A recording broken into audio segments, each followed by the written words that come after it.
The cabin did not settle after that moment. It shifted, like something invisible had entered the air and no one could quite name it. Nicole stepped back half a pace, her eyes narrowing as she watched Darius hold his phone for just a second longer than expected, then slide it back into his pocket with the same calm precision. No explanation, no apology, just silence again. And that silence began to irritate her more than any argument could have, because it left her with nothing to push against. "Sir, I am not going to repeat myself," she said, louder now, pulling the attention of passengers who had tried to return to their conversations, but could not. Not anymore. Not when the tension had rooted itself in the aisle. The man in row 3 leaned even further out, his voice low but clear. "He has not done anything wrong." And that was enough to tilt the moment, just slightly. Just enough for others to start noticing what they had ignored seconds ago. A young woman across the aisle unlocked her phone fully this time, her camera pointed without hiding it, because now it felt like something worth recording, something that might matter later. Nicole caught the movement and her expression tightened.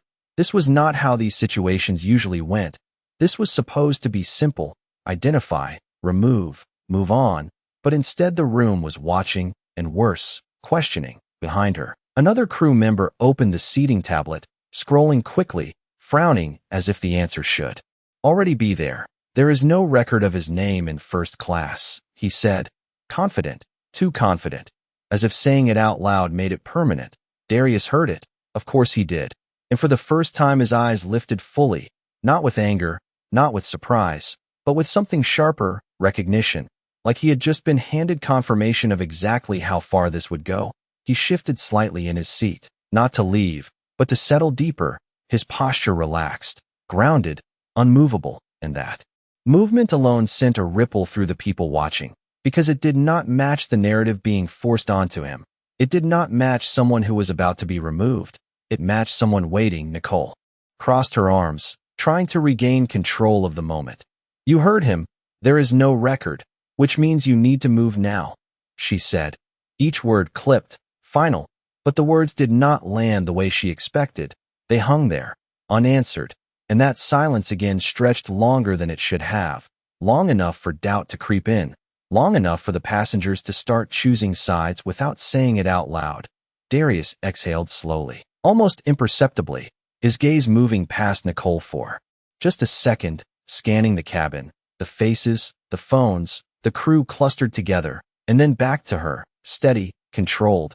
"That system," he said quietly, his voice low but carrying further than expected, "is going to matter a lot in a few minutes."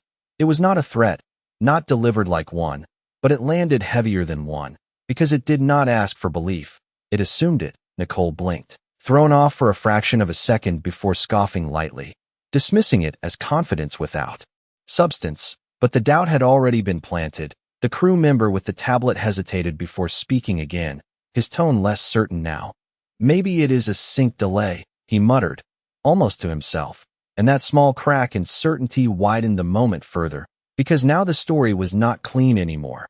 Now there was a possibility, and possibilities are dangerous in situations built on assumptions. The engines roared steadily outside, the plane climbing higher, but inside that cabin, everything had slowed down, stretched thin, every second heavier than the last, and Darius remained exactly where he was, not arguing, not proving, just waiting, as if time itself was on his side, as if whatever came next had already been decided the moment he sent that message. And the longer he stayed calm, the more the room began to realize something simple but unsettling.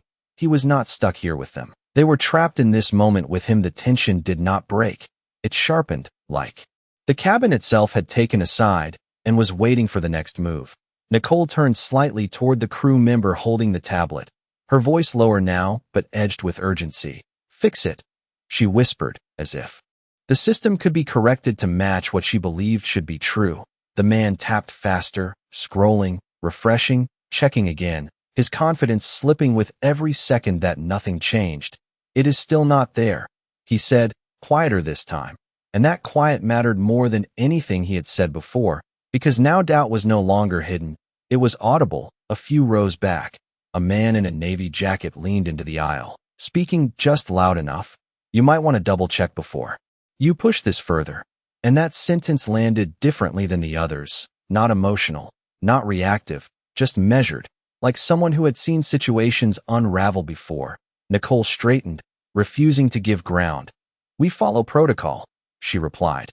But the word protocol did not carry the same authority anymore, not when the room had already started questioning the people using it.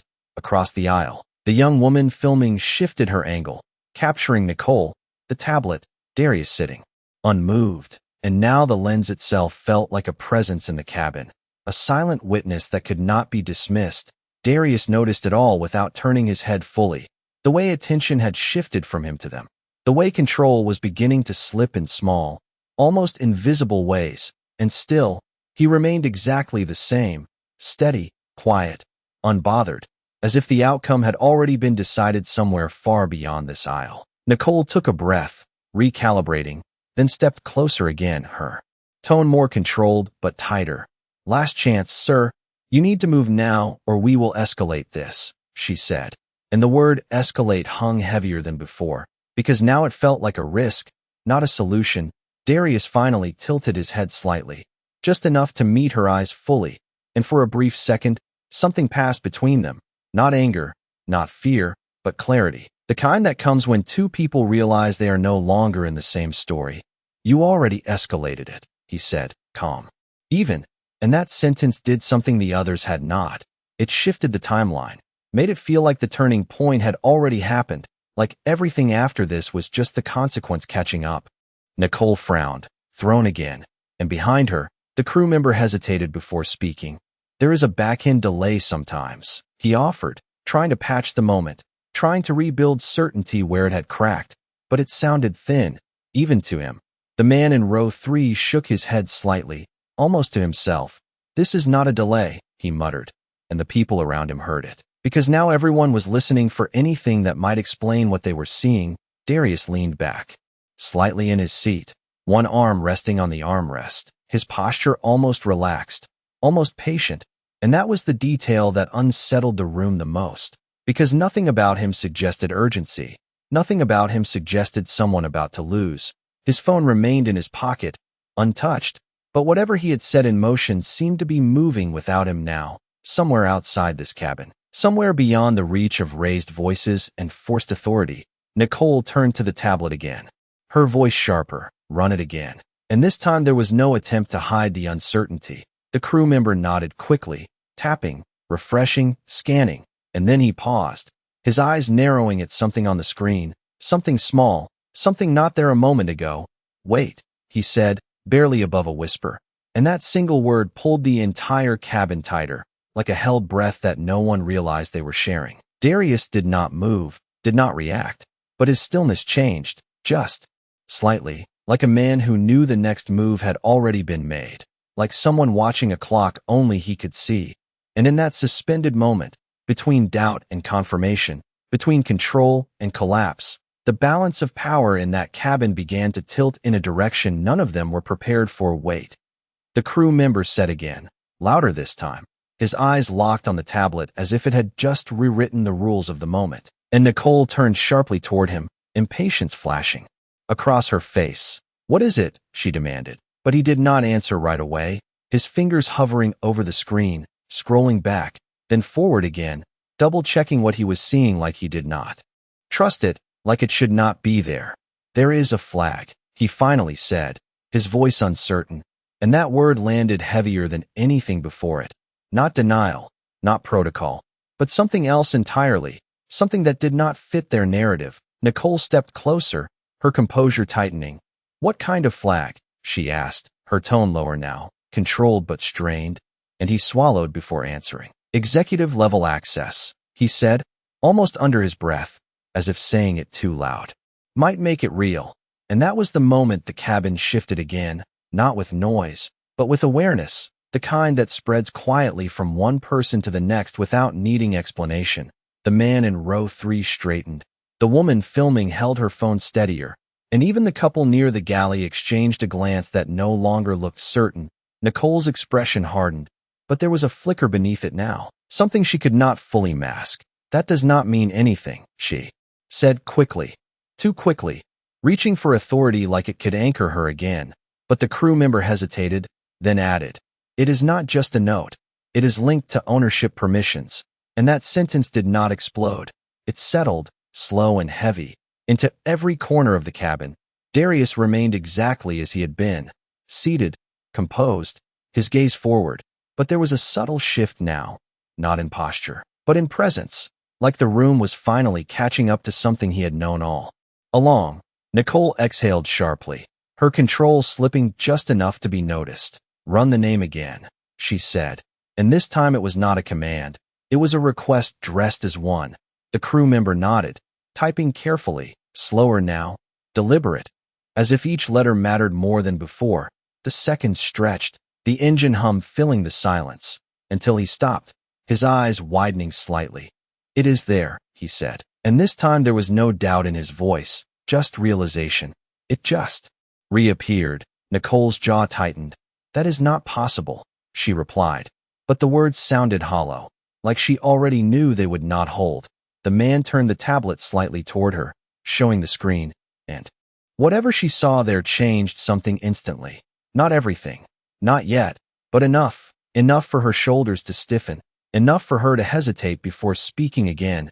And hesitation, in a moment like this, was louder than any accusation. A passenger near the aisle leaned forward, unable to hold back anymore.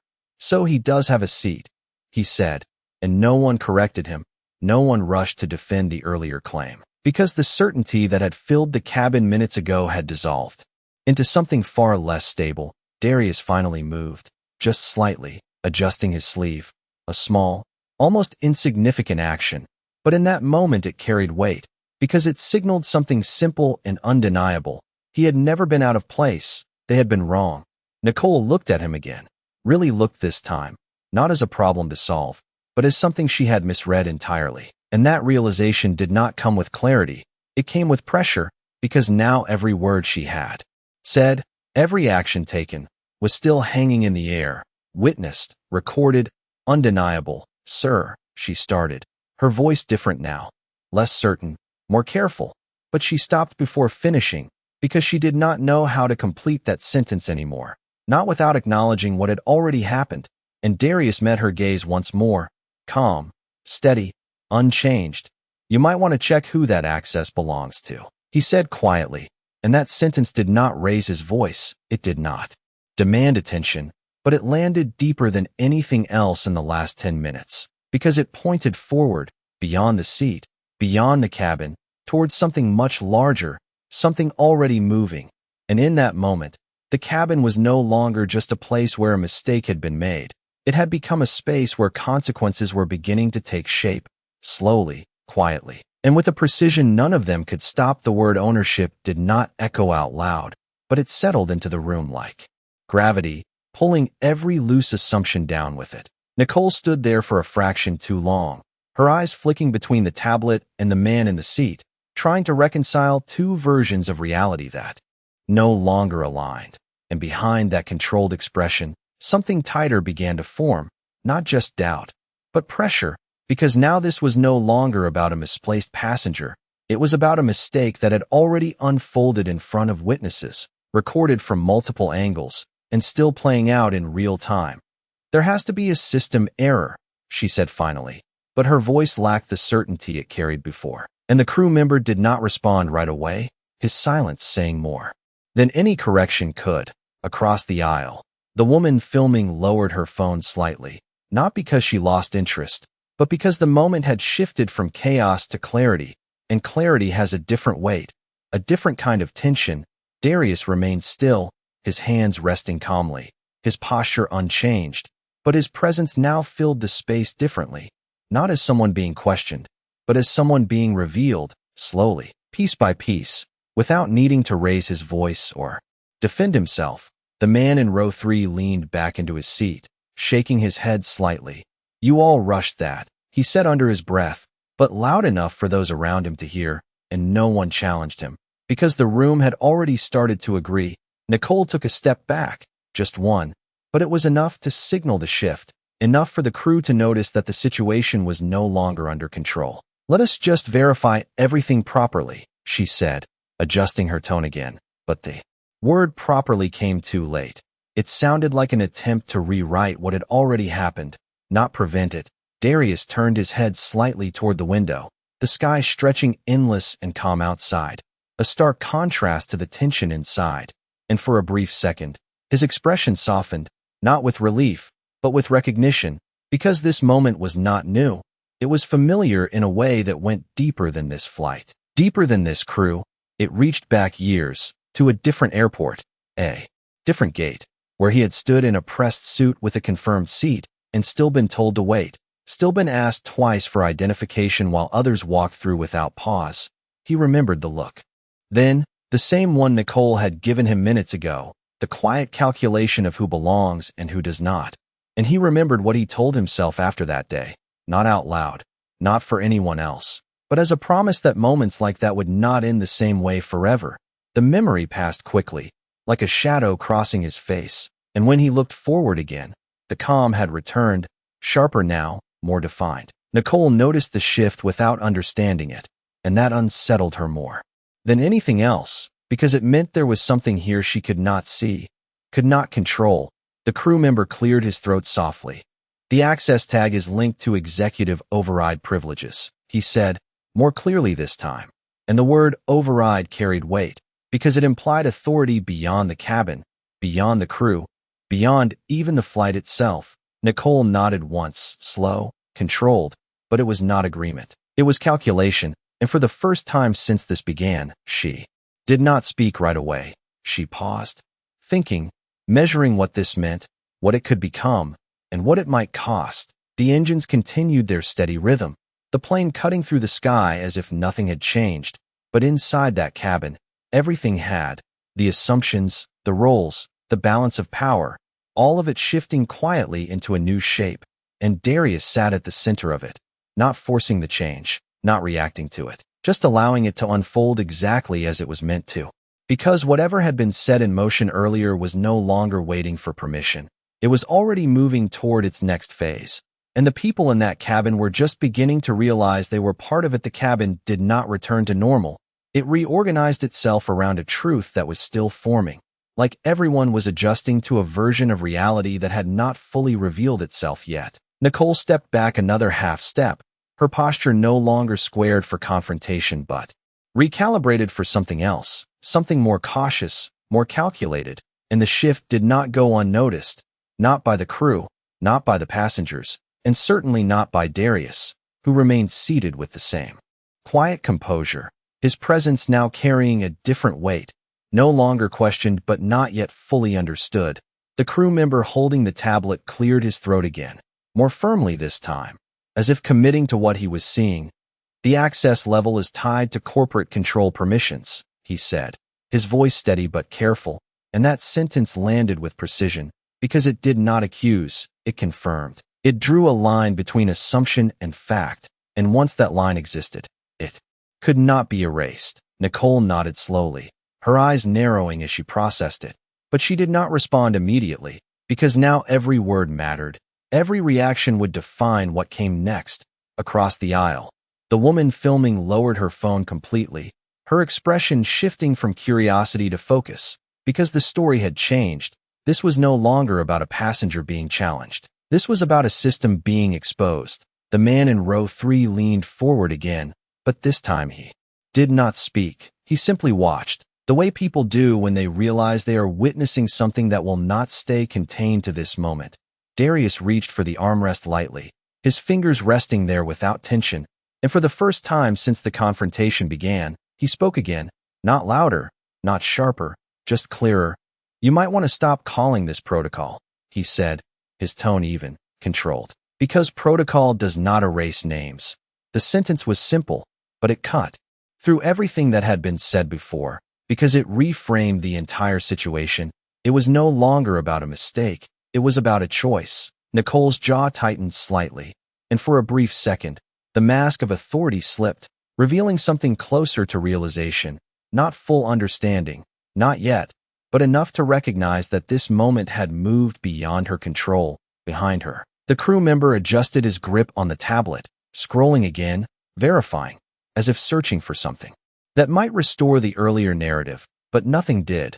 The data remained clear, consistent, undeniable. And that consistency was what made it dangerous, because it meant there was no easy explanation, no simple correction, only consequence. Nicole finally spoke, her voice lower now, measured. "Sir, we are going to review this situation further after landing," she said, and the words were chosen carefully, each one placed to create distance, to push resolution forward, to move the moment out of the cabin and into a space where control might be regained. But Darius did not nod, did not acknowledge it in any visible way, because the timeline she was proposing was already behind his. Whatever review she was planning had already been set in motion elsewhere, outside this plane, beyond her reach. The engines continued their steady rhythm, the aircraft cruising smoothly. But inside, the atmosphere had changed completely, no longer tense in the same way, no longer chaotic, but precise, like everything was aligning toward a single point that had not yet been reached.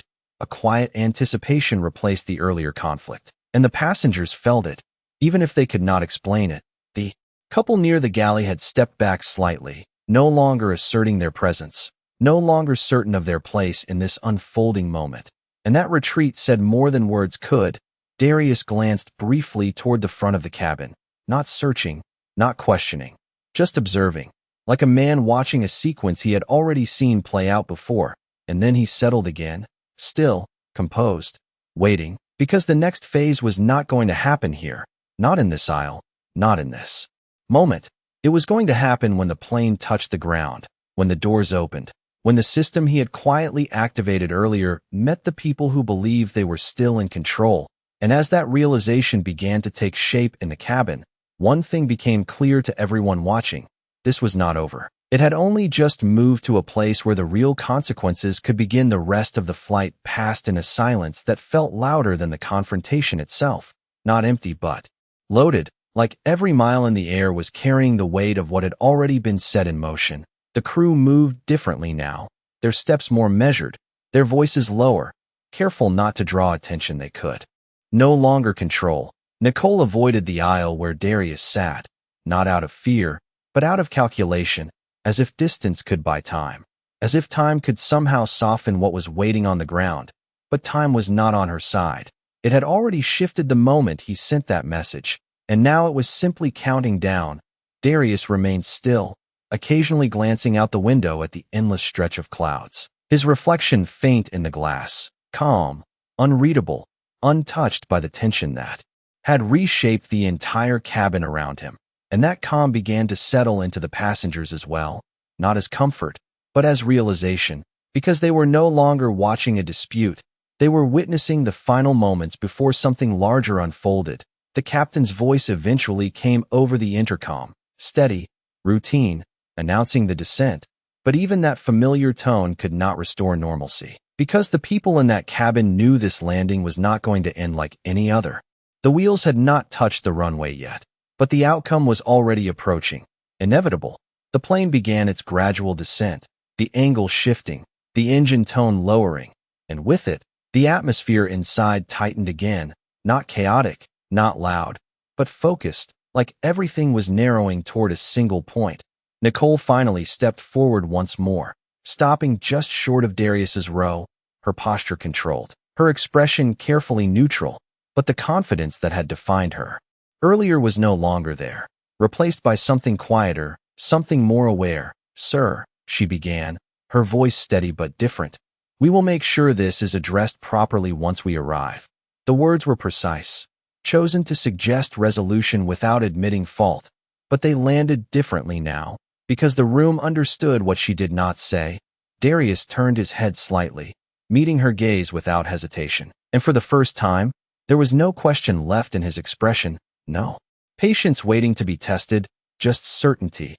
"It already is," he said, his voice low, controlled, and that sentence did not escalate the moment. It finalized it, because it removed the future she was trying to create and replaced it with one already in motion. Nicole held his gaze for a second longer than necessary, searching for something that might give her ground. But there was nothing there to take, nothing to negotiate, because this was no longer a conversation. It was a conclusion unfolding in real time. The landing gear deployed with a low mechanical hum. The subtle shift felt through the cabin floor, and that sound marked the transition, not just from air to ground, but from assumption to consequence. Passengers straightened in their seats, phones still in hand, eyes forward, not wanting to miss what came next. The plane touched down smoothly, the tires meeting the runway with a controlled force, the cabin steadying as the aircraft slowed.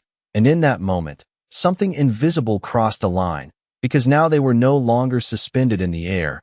They were exactly where whatever had been set in motion could reach them. The plane taxied toward the gate, slower now, deliberate, each second stretching as anticipation built.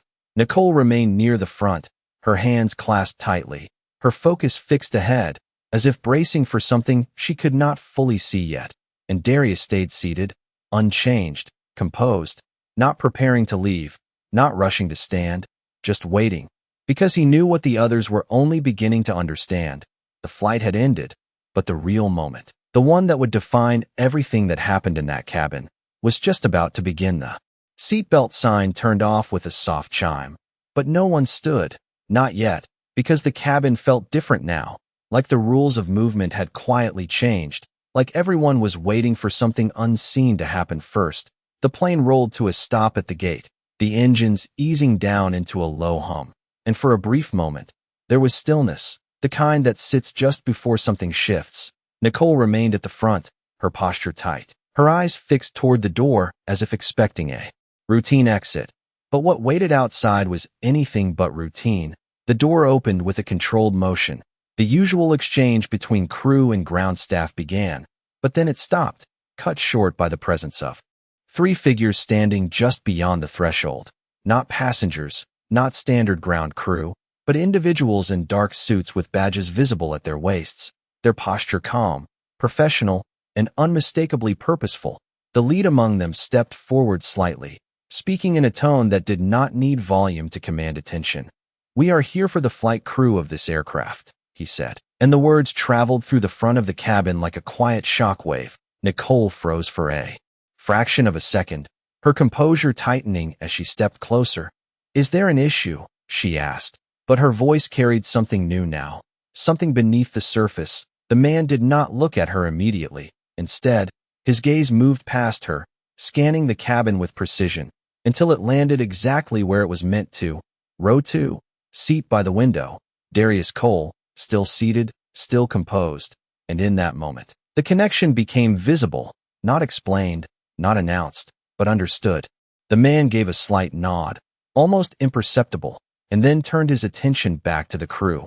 "We will need you to step off the aircraft for a formal review," he said, and the phrasing was clean, controlled, but the weight behind it was undeniable. Nicole's expression shifted, not dramatically, but enough for those watching to see it. The realization, the alignment of everything that had happened with everything that was now unfolding. Behind her, the crew member with the tablet lowered it. Slowly, as if the device no longer held any answers, only confirmation, passengers began to murmur softly, not loudly, not disruptively, but enough to fill the silence that had settled over the moment. Phones were raised again, not out of curiosity now, but out of recognition that this was the outcome. This was the consequence taking shape in real time. Darius finally moved, not quickly, not dramatically, just a simple motion as he unfastened his seatbelt and stood, his presence steady, grounded, as if nothing about this surprised him, as if this moment had been inevitable from the second he stepped onto the plane. He adjusted his jacket slightly, then stepped into the aisle, not pushing past anyone, not asserting himself, just moving forward with quiet certainty. The man at the door watched him approach, his posture shifting subtly, a level of respect entering the space that had been absent before. And when Darius reached the front, the man spoke again, softer this time. "Mr. Cole," he said, acknowledging him directly. And that single name changed everything, because it confirmed what the room had only begun to suspect. Nicole's breath caught just slightly, not enough to be obvious, but enough to be real. And in that moment, the hierarchy that had defined the first half of this flight dissolved completely, replaced by a new understanding that settled into every corner of the cabin. Darius paused near the door, his gaze moving briefly across the crew, not lingering, not accusatory, just present. And then he spoke, calm, even, precise. You removed me from a seat, he said, his voice steady, carrying just enough for those closest to hear. And now the system is removing you from something else. There was no anger in it, no raised tone, just a statement of fact, and that made it heavier than anything else that could have been said. The man at the door stepped aside, allowing him through, and as Darius exited the aircraft, the shift was complete. The moment that had started with a single sentence in the aisle had now unfolded into something far larger, something that had reached beyond the cabin and into the system itself. And for everyone still seated, watching, recording, processing, one truth became impossible to ignore. This was never just about a seat. It was about who decides who belongs, and what happens when they get it wrong. The jet bridge filled with a quiet, controlled movement that did not match the usual rush of passengers eager to leave. Because this time no one was in a hurry, they were watching, processing, holding on to the final moments of something that had already shifted beyond a simple flight. Nicole stepped off the aircraft with the rest of the crew, her posture still upright, but no longer anchored in certainty. The confidence that once guided her every word now replaced by the weight of realization settling in piece by piece. The suited officials spoke in low, precise tones, guiding the crew aside without force, without urgency, just authority, the kind that does not need to be explained, only followed. And a few steps ahead, Darius stood near the terminal window, the light from the runway reflecting faintly across the glass, his figure still, composed, unchanged, as if the entire sequence had simply confirmed what he already knew. One of the officials approached him briefly, exchanging a few quiet words that no one else could hear, but the respect in the posture, the slight nod, the acknowledgement, that was visible, unmistakable, and it traveled back toward the aircraft like a silent confirmation of everything that had unfolded. Passengers began stepping into the jet bridge slowly, their eyes moving between the crew and Darius, between what had been said and what had now been revealed. And for many of them, this was no longer just a story to tell later. It was a moment that had reset something deeper, something about assumption, about presence, about the cost of getting it wrong. Nicole stood still for a second longer than the others, her gaze shifting toward Darius, not with defiance, not with argument, but with something closer to understanding, because now the distance between who she thought he was and who he actually was had collapsed completely, leaving nothing but the truth in its place. Darius met her gaze once more, not holding it, not pressing it, just acknowledging it, and then he spoke, not loudly, not for the room, but clearly enough to carry the weight of everything that had happened. It was never about first class, he said, his voice even, grounded. It was about how quickly you decided I did not belong there. The sentence did not accuse, it defined. It drew a line between action and consequence without raising emotion, and that made it final. Nicole lowered her eyes slightly, not in defeat, but in recognition, because there was no argument left to make, no version of events that could undo what had already been seen, recorded, witnessed. The system around them continued to move, officials guiding the process forward, decisions being made quietly, efficiently, without spectacle. And that was the final shift, because there was no dramatic ending, no raised voices, no public display, just resolution, complete and irreversible. Darius turned toward the terminal, his steps steady, unhurried, blending into the flow of passengers who now moved with a different awareness, a different understanding of what they had just witnessed. And as he walked away, there was no need for him to look back, no need to confirm what had already been set in motion, because real power does not wait for reaction, it does not demand attention, it simply moves, precise and undeniable. And for those who had watched it unfold from a seat in that cabin, one truth stayed with them long after the plane had emptied and the moment had passed. Silence is not the absence of power. Sometimes it is the clearest sign that it is already in control.